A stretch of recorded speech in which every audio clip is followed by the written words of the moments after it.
but how many times did they rehearse it before they did the basic tracks? So the notes say they practiced it in the studio about 25 times before deciding which take was the take. It's amazing. Amazing. 25 times. So 25 times.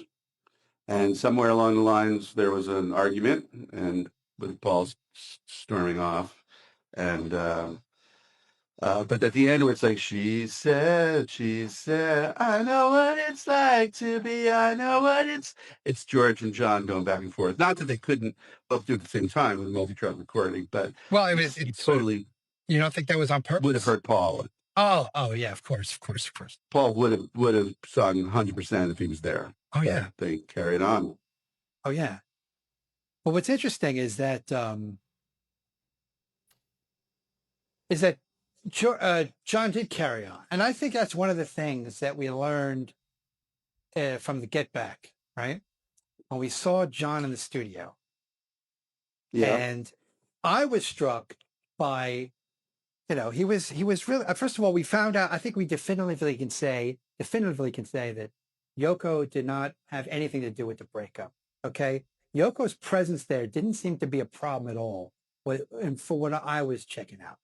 So she was sitting next to him, but it seemed like he was just like a soldier, he was all too happy to let, Paul run the show, and he was there, keeping his mouth shut. At that point, certainly. Keeping his mouth shut. You jumped ahead a few years. You jumped ahead so that would be 3 years after this, I guess? Oh, yeah, of course. No, definitely. I'm just saying, I think the fact that he was like, all right, I don't think it was a FU to Paul. Like, all right, he doesn't want to play. We'll do it, But I just think it was like, okay, well, let's finish the song.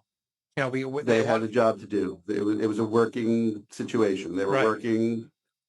The engineers had their lab coats on. Right. It was more of a 9-to-5 thing, and the Beatles were the ones who decided to start working late at night in EMI Studios, which is what it was called then. Now it's called Abbey Road because everyone knows it is Abbey Road. But it was EMI Studios. They were very 9-to-5, and when the Beatles wanted to grow their hair and smoke pot and stay out late, they finally got engineers to stay late. But what I find is amazing is when they started working late at night, the canteen was still closed. That was the cafeteria where you can go get a snack. So even though they're recording late at night, they still couldn't, everything wasn't open for them. It wasn't like, oh my God, it's the Beatles. We have to, you mean like the canteen that's in the studio? Yeah, they called it the canteen, which was I guess a cafeteria or a snack room or break room or something. That was closed at night, so they didn't have access to that, which I think is just a great story.